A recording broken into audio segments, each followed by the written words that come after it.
communication manual. Project number 3 is called Get to the Point. Every speech has a point. We don't want just to talk around, telling some stories without getting to the point. And this project helps a speaker to learn certain tools, how to lead listeners to what he wants us to know, to hear. So a speaker has to select a speech topic and determine its purpose, first of all. Then he has to organize his speech in such a manner that it best achieves this purpose. And he has to ensure that his speech has beginning, body, and conclusion.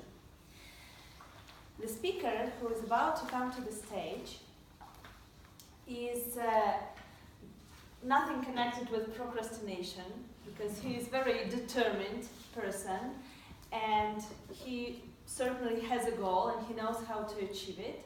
And now let's hear how he will achieve the goal of his speech. Please welcome to the stage Roy Cullen.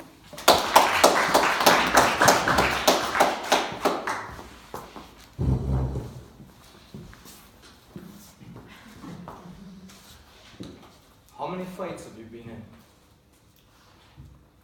Yeah, strange question. I grew up in a very rough neighborhood. It was basically every night you'd see joyriders who were robbing cars, driving around the block, and then they'd burn up the cars. So seeing fights was normal. You would see a fight daily, or you'd be in that fight. I was very small when I grew up. My mother is dear to me now. When I was 17, I was dear to her. So you can imagine my height. So being small in a neighborhood like that, I got picked on a lot.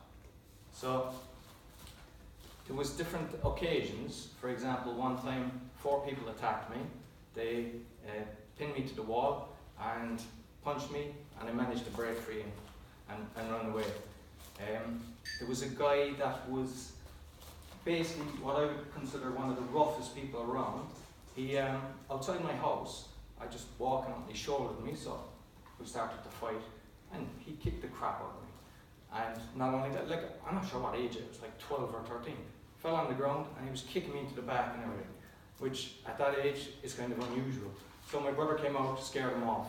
The same guy used to beat up his teachers, so you can see the level of how these people are. Another time, I had my bicycle, and I was attacked by, this isn't going to be totally negative, so just relax.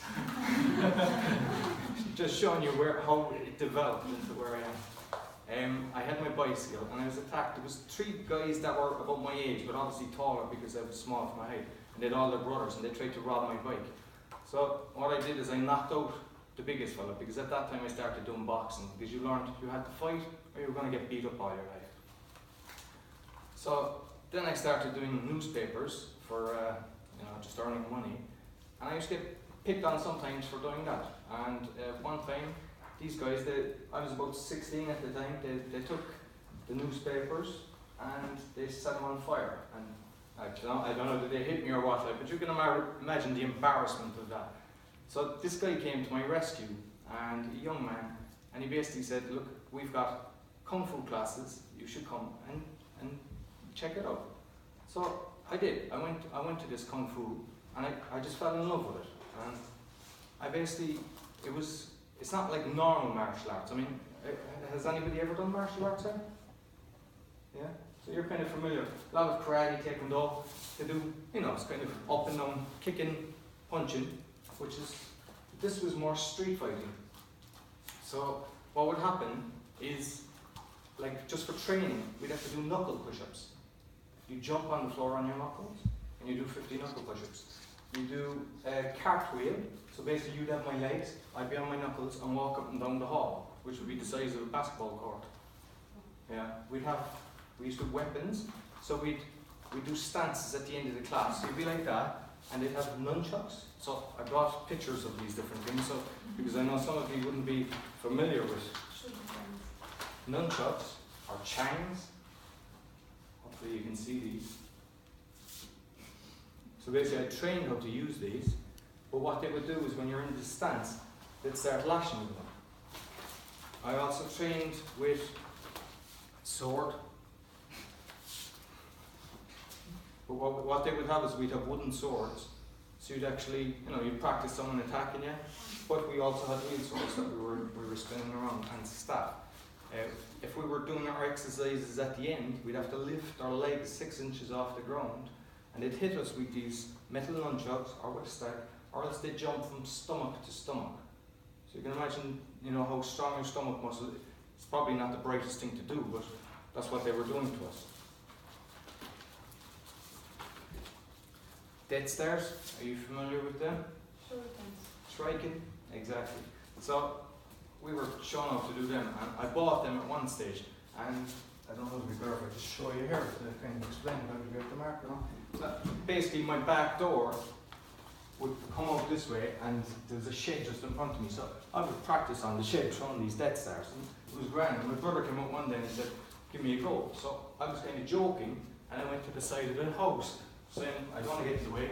He missed the shed, hit the wall, and it ricocheted and just flew past my head. So a butterfly knife. Like, I have all these things in Ireland, but I think most of them, I think that's legal in here, but most of the stuff is illegal in Poland, so I'm not able to ship it over to Poland. But I would have liked to actually show you these things. Basically, that's just a knife that, when it's closed, and then you just flip it open, and it becomes the knife, and you close it. You can do all the different techniques, flipping it around your finger.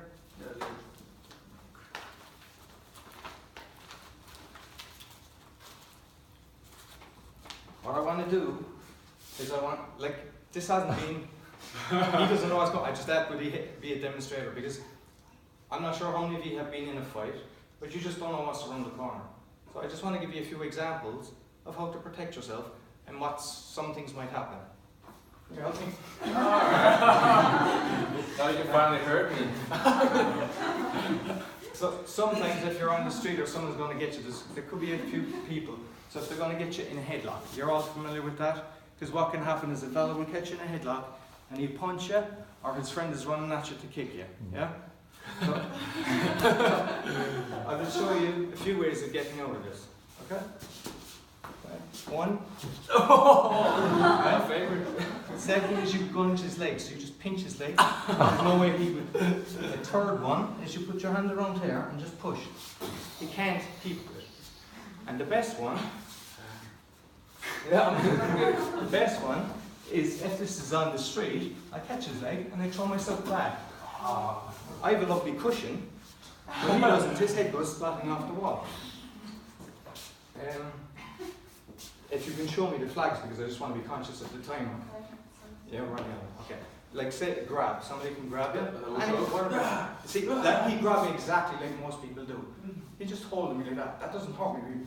I'll show you the difference. You do that with your thumbs. Just 2 seconds. I'm not going to hurt you. You wouldn't hold. You wouldn't keep holding. You wouldn't. No. So that's all you do. Another thing you can do if you grabs or whatever is use your palms, your hand. Right? Just grab me. And just. That stuns you. Whether you do it to just run.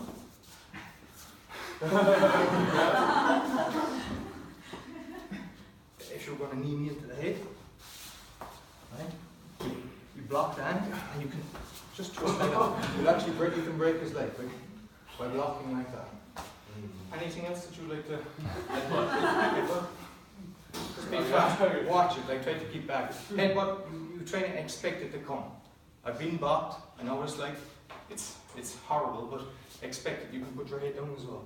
Yeah, that's a good one. I don't want to be that. On you? You catch the baby finger. Or any finger. Just, there's no way you... Yeah, I'm a baby now, ouchie. Run right. So, like, there's a few different ways just to, protect you, but one I'd advise, maybe for the ladies, right, and just copy your